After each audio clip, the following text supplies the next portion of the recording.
ताज्या बातम्यांसाठी ABP माझाला subscribe करा आणि बेल आयकॉन प्रेस करा। कल्याण डोंबिवलीत कोविड चाचणीसाठी शिक्षकांनी गर्दी केलेली आहे। शिक्षकांच्या कोविड चाचणीसाठी केडीएमसीचे 5 टेस्टिंग सेंटर्स उभे करण्यात आलेले आहेत आणि त्या ठिकाणी नियोजनाचा अभाव दिसून येतोय।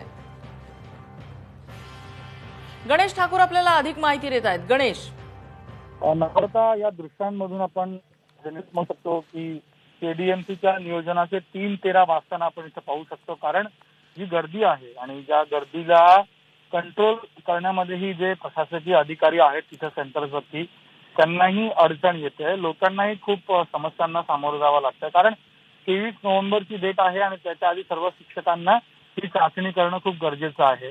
त्यासाठी गर्दी झाली। एकूण 5 सेंटर्स इथं उभारण्यात आले आहेत, पण त्या सेंटरमध्ये प्रत्येकी सेंटरमध्ये जवळजवळ 100 शिक्षकांची कोरोना चाचणी घेण्यात येणार असल्याची माहिती देण्यात आली होती, पण तिथं मोठ्या प्रमाणात हे सर्व शिक्षक पोहोचले, शाळेचे कर्मचारी पोहोचले आणि त्यामुळे हा पूर्ण गोंधळ एकत्रित उडालेला आहे।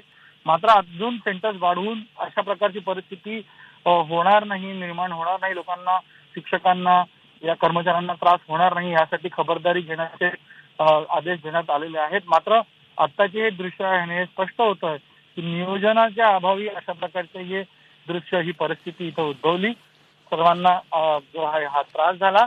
आणि आपण हे पाहतोय, ज्या कोरोना टेस्टसाठी हे शिक्षक घेत आहेत, या गर्दीमुळे कोरोनाचा प्रादुर्भाव वाढूही शकतो। सोशल डिस्टन्सिंगचा फज्जा इथं उडवला गेला आहे। सोशल डिस्टन्सिंग नसून इथं अनेक लोक जे आहेत या रांगेत आपण जे पाहतोय, नक्कीच त्यामुळे हा नियोजनाचा अभाव, चाचणीच्या वेळेचा गोंधळ दिसतोय। गणेश, धन्यवाद या माहितीबद्दल।